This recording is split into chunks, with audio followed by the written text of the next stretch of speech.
오늘 나눌 말씀의 제목이 미친 자와 미치지 않은 자들입니다. 성경에는 미쳤다고 손가락질 받은 사람이 되게 많아요. 우리가 뭐 세면 뭐 끝도 없이 셀 수가 있는데 그중에 우리가 대표적인 예를 보면 제일 먼저 아마 손가락질 받았던 사람이 노아가 아닐까 이렇게 생각합니다. 노아는 우리가 잘 알다시피 하나님께서 이 세상을 홍수로 한번 완전히 다 싹 쓸고 딱 8명만 살려놓으셨는데 그 8명 중에 노아가 그 가장이었었죠. 근데 그때 하나님께서 사실 내가 홍수로 이 세상을 심판할 것이다라고 하는 이야기 노아에게만 하신 것이 아니고 다른 사람들에게도 그런 계시를 하셨어요. 노아를 통해서 또 전달도 하셨고 그랬는데 노아는 하나님의 그 말씀을 듣고 하나님께서 홍수로 싹 쓸어버리신다고 했고 일단 그 홍수에서 살아남기 위해서 저 높은 산 위에다가 배를 지어라 하시는 그 말씀을 듣고 노아는 그대로 실천을 했습니다.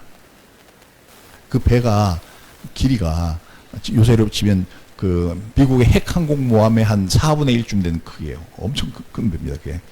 배도 또 배는 앞에가 뾰족해야 되잖아요. 저기 바다를 달리려면. 근데 네모 반듯한 배야. 그래서 방주라고 합니다. 네모 반듯한 배. 근데 그 배를 물가에다 지면 사람들이 그렇게 손가락질 안 했겠지. 미쳤다고 안 했겠지. 근데 산 꼭대기에다 배를 짓는단 말이에요. 그러니까 사람들이 대부분 다 그렇게 말했겠죠. 미쳤어? 왜 산 꼭대기에다 배를 만들어? 그것도 그냥 저기 나룻배처럼 앞에가 뾰족한 것도 아니고 네모 반듯한 배를 그렇게 하고 이 배를 그렇게 큰 배를 짓다 보니까 하루 이틀 지은 게 아니고 성경에 보니까 120년간 지었어요. 그 당시 사람들은 수백 살을 사는 오랜 살듯이 지내니까. 그러니까 사람들이 볼 때, 일반 사람들이 볼 때는 노아 미쳤지 저거. 정신 나갔어. 그래서 아마 손가락질을 되게 받았을 거예요. 하지만 그 결과는 하나님의 말씀을 따른 그들만 살아남았고 그 나머지 하나님 말씀 따르는 자를 손가락질 했던 그들은 하나님께서 남김없이 싹 깡그리 다 쓸어서 없애버리셨어요. 또 미쳤다고 손가락질 받을 만한 사람을 잘 찾아보면 아브라함입니다. 우리가 성경에서 아브라함은 우리 믿음의 조상이라고 하잖아요. 또 우리가 신약시대 때 우리가 정말 믿음으로 구원을 얻는데 그 믿음의 본이 누구냐? 아브라함 같아야 돼. 그래서 믿음의 조상이라고 부릅니다. 근데 그 아브라함도 아마 사람들한테 욕 티베기로 많이 먹었을 거예요. 어느 날 하나님께서 아브라함에게 말씀하셨어. 너는 내가 네게 지시할 땅으로 가라. 근데 동쪽으로 가라, 서쪽으로 가라, 동서남북 어느 방향도 말 안 하시고 네가 어디까지 가면 내가 거기서 너한테 특별한 지시를 할 거야. 그러니까 그곳으로 가라고 했는데 바로 일어나서 식구들 다 데리고 저기 히브리서 11장에 보면 갈 바를 알지 못하고 그게 방향도 몰랐는데 그 갈대아 우루 자기가 거기서 태어나서 쭉 자랐던 그 당시로서는 세계의 최고의 도시였었는데 거기를 떠나가지고 자기 혼자 가는 것도 아니고 가족들 다 데리고 떠났습니다. 사람들이 욕 안 하겠어요? 이 살기 좋은데 놔두고 어디 가는 거야? 그리고 어디로 가냐고 물으니까 뭐 자기도 모른대. 그러면서 간대. 그럼 사람들이 뭐라 그래요? 미쳤다고 그러죠. 미쳤다고. 정신없다고. 또 온 식구들 다 데리고 떠는데. 그러나 나중에 하나님께서 이 아브라함이라고 하는 이름 자체가 열국의 왕입니다. 그러니까 어느 한 나라의 저기 아니라 열국의 아비 왕이 아니라 어느 한 나라의 조상이 아니라 많은 나라들의 조상이 되게 할 것이다. 라고 해서 하나님께서 아브라함을 그렇게 크게 축복하시죠. 또 욕먹었을 만한 사람이 또 있어요. 잘 생각해 보면 세상 사람들한테 모세도 그랬을 것 같아요. 모세가 처음에 이제 하나님 말 잘 안 들었지만 그러나 이제 나중에 회개하고 하나님 말씀 따라서 이스라엘 백성 이끌고 나오잖아요. 광야에서. 근데 그 성경에 싹 써지는 출애굽기, 레위기, 민수기, 뭐 신명기 얘기 다 읽어보면 야 모세 진짜 대단한 사람이다.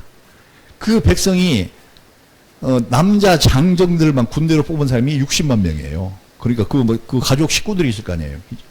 그러니까 그러면 한 200만 명 이상 됐을 거로 생각이 되는데 그 200만 명을 이끌고 최소 한 폭이 나지 않는 그 사막을 갖다가 40년간 떠돌아다닙니다.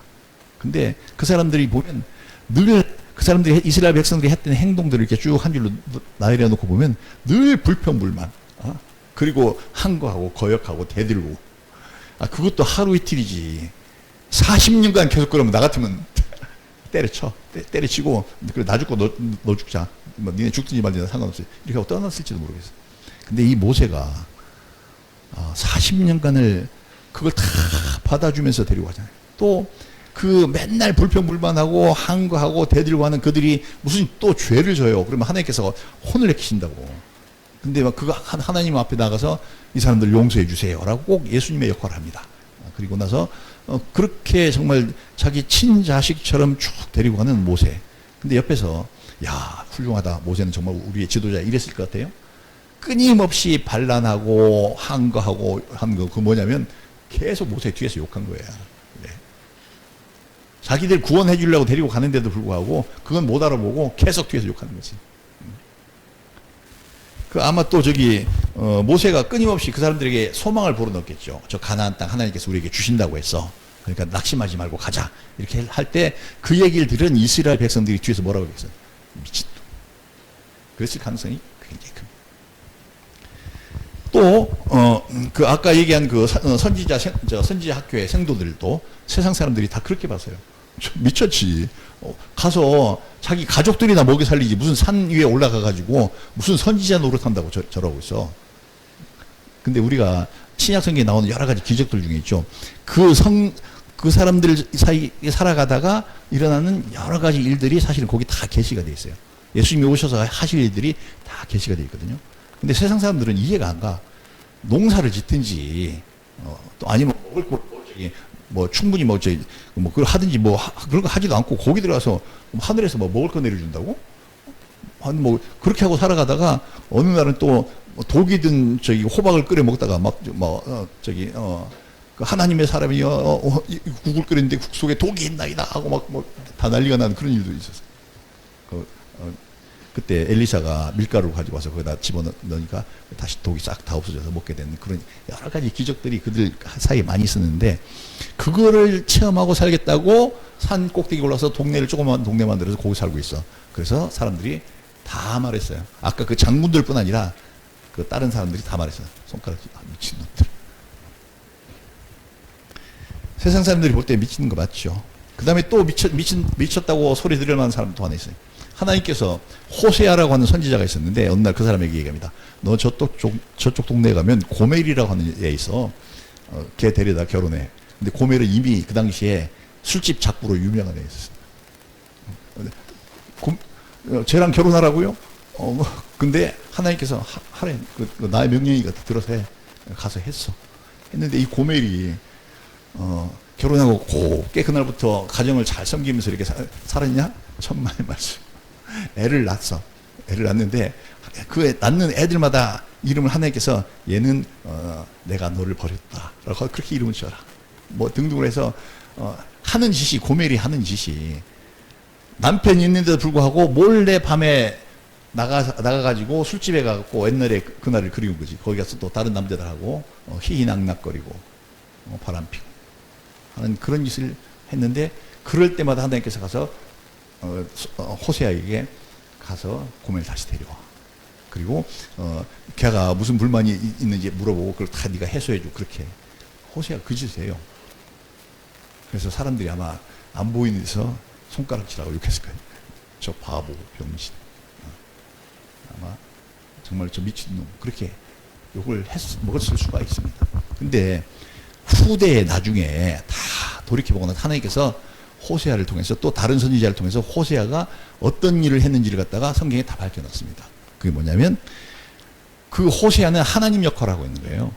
그리고 그 고멜은 타락하고 하나님을 배신한 이스라엘의 상징이에요. 이스라엘이 하나님을 배신하고 타락하고 온갖 우상을 섬기고 나쁜 짓 하고 더러운 짓 하고 막 사악한 짓을 할 때마다 하나님께서 용서해주고 또 용서해주고 용서해주고 또 용서해준 그것에 대한 상징으로 그 호세아의 가정을 만들어 주셨어요. 근데 하나님의 뜻을 그렇게 실행하고 있는데 본인은 정작 인간 호세아로는 다른 사람들이 뒤에서 등 뒤에서 손가락질하고 욕하지. 좀 봐봐. 또 신약시대 구약뿐만 아니라 신약시대 때도 아까 우리가 예수님 이야기 여기 말씀 성경 마가복음 읽었지 않습니까? 사람들이 예수님 보고 다 미쳤다고 했어. 그게 아마 예수님의 말씀을 듣고 믿고 따르고 나오는 소수의 사람들은 그렇게 안 했겠지. 이 사람 구세주 이분이 맞는 것 같아. 이렇게 했겠지만 나머지 대부분의 사람들은 다 손가락질하고 미쳤다고 했어요. 아마 처음에 가족들도 못 믿었다고 하는 것이 맞는 것 같아요. 왜냐하면 나중에 예수님의 동생 중에 야고보라고 하는 사람이 있는데 그 사람이 예수님께서 죽음에서 다시 살아나신 이후에 그리고 그가 부활해서 승천 하늘로 올라가신 걸 본 이후에 사람이 확 바뀝니다. 그 전까지는 안 믿었다고 성경에 써 있어요. 그러니까 가족들도 다 미쳤다고 손가락질. 심지어 예수님까지도 그렇게 미친 자로 취급을 받았습니다. 또 예수님의 제자 중에 미쳤다고 손가락질 받을 만한 사람 하나 있죠. 베드로. 풍랑이는 바다 위, 그 캄캄한 바다 위에서 저쪽에서 누가 이리 와라. 저기 예수님께서 그렇게 말씀하시다고 해서 그 바다로 걸어 들어가. 안 들어간 나머지 11명의 제자들이 볼 때는 쟤 미쳤어. 안 그랬겠어요? 그러니까 또 아까 읽었던 고린도후서 말씀처럼 사도 바울은 미쳤다는 소리를 자주 들었던 것 같아요. 사도 바울이 제1차 전도여행, 제2차 전도여행을 끝나고 나서 그 다음에 예루살렘 성으로 올라가려고 하는데 그 예루살렘에 가려고 하면 예루살렘이 서울이라면 인천 같은 도시가 있어요. 저기 가이사랴라고 하는데 거기에 딱 저기 가이사랴에 내려가지고 내가 이제 예루살렘에 가서 하나님께 이제 서원하는 제사를 드리려고 한다 이렇게 했더니 그 인천 같은 가이사랴에 빌립이라고 하는 예수님의 제자가 살고 있었는데 그 집 딸들이 나와서 다 예언자인데 예언을 한 사람들이 와가지고 네가 이번에 당신이 올라가면 이렇게 포박되어서 체포가 될 것이다 라고 해서 끈을 갖다가 자기들 몸을 꽁꽁 묶어가지고 이렇게 포박될 것이야 라고 하니까 사람들이 다 그 예언을 듣고 그렇게 포박되면 이제 죽는구나. 왜냐하면 그 당시에는 예수 믿는다고 하면 막 다 죽여도 되는 그런 시절이었으니까. 그때 사도 바울이 사도행전도 그러죠. 내가 나의 그 사명을 다 마치려 할 쯤에는 나의 목숨을 조금 더 귀한 것으로 여기지 않겠노라. 그렇게 하고 그냥 올라갑니다. 올라가서 체포가 돼. 근데 안 죽어. 안 죽어가지고 그 당시에 가이사랴에 로마 총독이 거기 거하고 있었는데 로마 총독 관저에 있는 딸려 있는 감옥에 들어가게 됩니다. 거기서 로마 총독이 안내 보내줘. 얘기를 다 들어보니까 얘들이 돈을 좀 많이 낼 것 같아. 그리고 돈 좀 받을까 싶어갖고 안내 보내줍니다. 벨릭스라고 하는 로마 총독이 그때 있었는데 그 로마 총독이 어느 날 또 바울을 싹 불러내가지고 자기 관저에서 딱 차 한잔 대접하면서 너 도대체 니네 왜 그렇게 저기 유대인들이 니네 싫어하는 거야? 이렇게 물어보니까 사도 바울이 다 얘기를 합니다. 나도 처음에는 난 저 사람들과 같았었다. 그런데 내가 저 사람들 나는 오히려 앞장서서 저 사람들 핍박하고 죽이고 하던 그 사람이 장본인이 나다. 근데 내가 다메섹에 있는 사람들을 갖다 잡으러 가고 있었는데 갑자기 대낮에 태양보다도 더 환한 빛이 나타났고 나를 비추면서 그 빛 가운데서 사울아 네가 어찌하여서 가시체를 네가 나 핍박하느냐.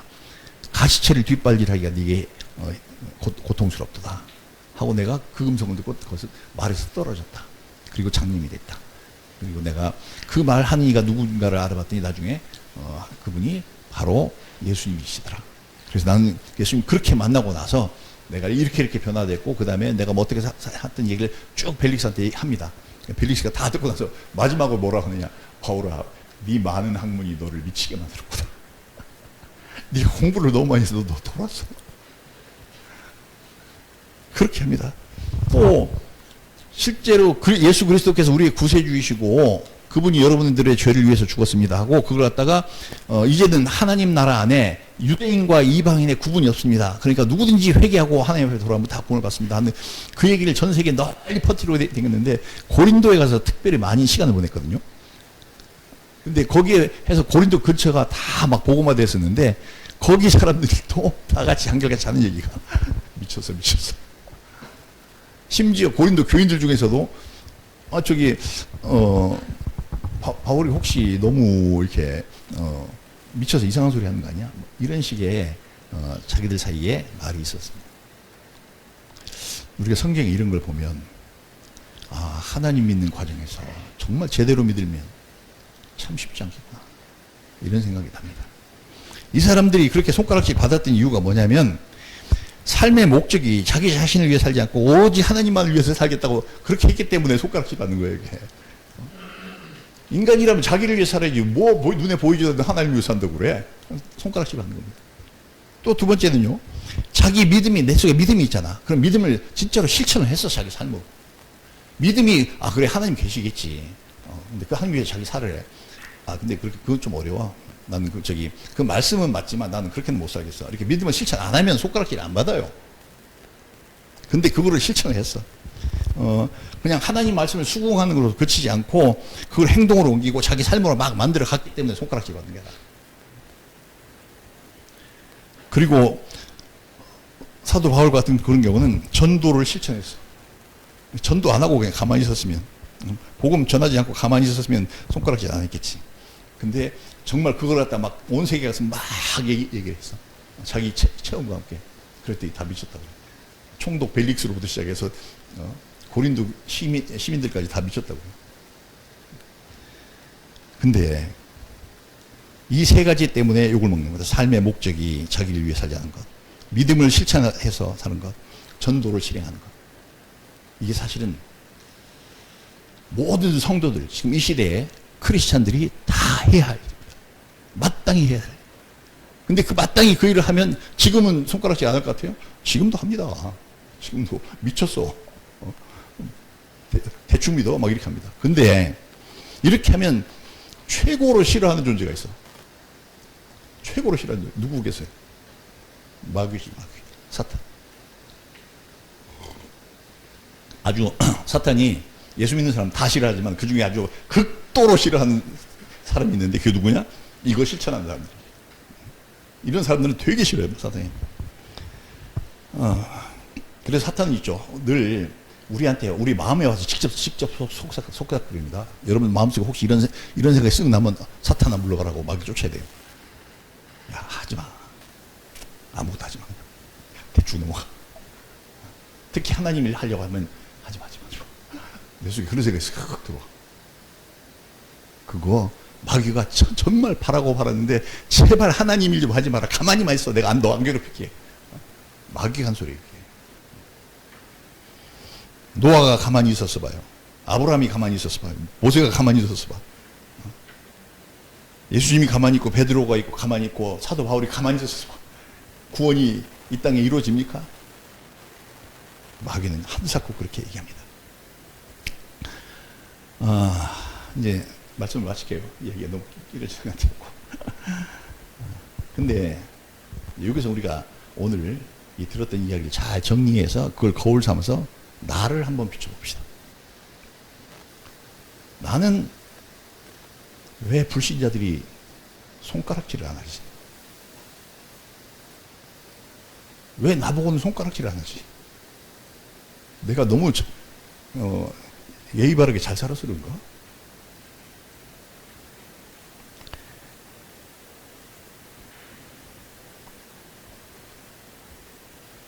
우리가 앞에서 얘기한 그 세 가지를 안 해서 그래요. 그걸 안 해서.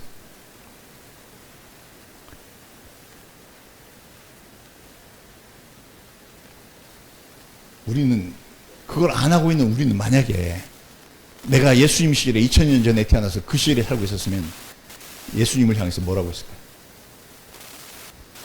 손가락질, 지금 이 현대에 2020년대에 사람들이 손가락질 안 하는 나는 내가 거꾸로 타임머신을 타고 그 과거에 태어났다고 하면 나는 그 옆에서 예수님 옆에서 예수님 하시는 거 보고 뭐라고 했을까?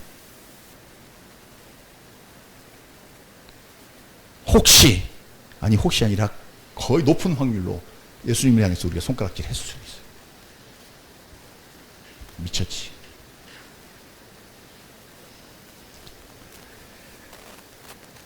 그리고 우리 마음속으로 한번 잘 들여다봅시다. 내 생각, 그러니까 우리는 늘 내 속을 잘 들여다보고 주님과 닮지 않은 것은 다 걸러내서 내버려버려야 돼요. 그 다 주님과 닮지 않은 거 다 죄거든. 우리가 때때로는 이제 보면 저 사람이 내가 다니고 있는 교회의 어떤 성도를 손가락질 하면서 욕을 해.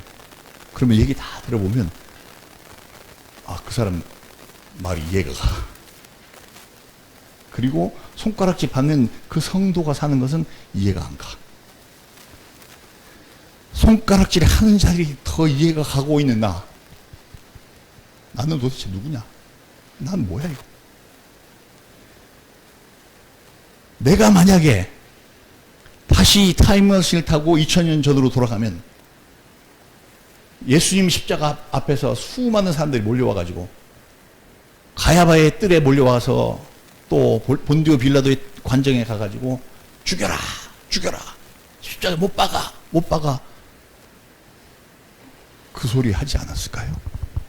왜? 지금도 2000년이나 지난 지금도 손가락질 받는 사람보다 손가락질 하는 사람이 더 이해가 가는 그 내 심정을 가지고 돌아가면 내가 그 짓 안 했겠어요.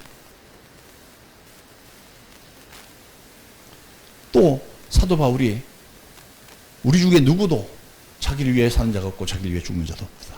우리가 살아도 주를 위해서 살고 죽어도 주를 위해서 죽나니 그러므로 우리는 그리스도의 것이다. 그렇게 말하고 살아가는 성도들이 있는 그 시대에 있었으면 나도 그런 사람들 비웃지 않았을까. 고린도 교회 시민들처럼 우리가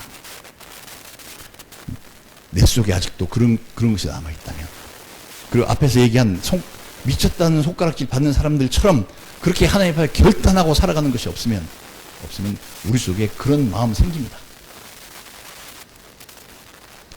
그거 내 속에서 걸러내야 될 죄예요. 그거 안 걸러내면 나도 다른 사람 그렇게 사는 사람 손가락질 할 수 있고 또 예수님 십자가에 못 박을 가능성도 얼마든지 있습니다.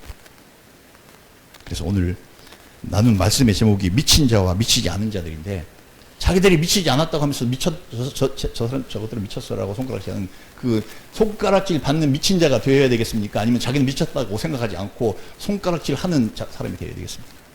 이 세상에 우리 사람들이 이거는 옳고 저거는 그러다라고 막 판단을 하잖아요. 그거 다 하나님은 제외하고 생각해 보니까 이거는 옳고 저거는 잘못된 거야 이렇게 판단합니다.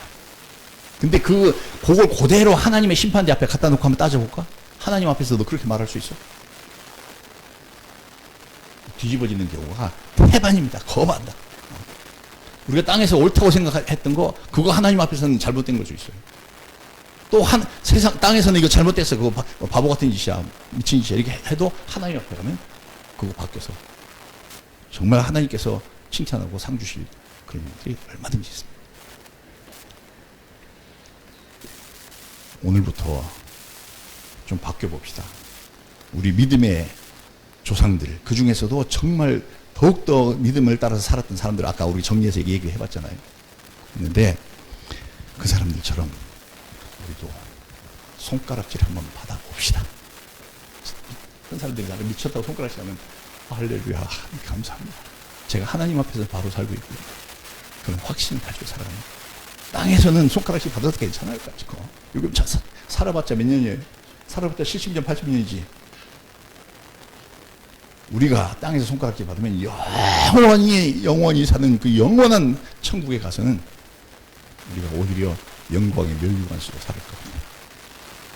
근데 그 천국이 눈앞에 확실하게 자기 거기에 대한 믿음이 없으니까 손가락질 안 받고 적당히 살려고.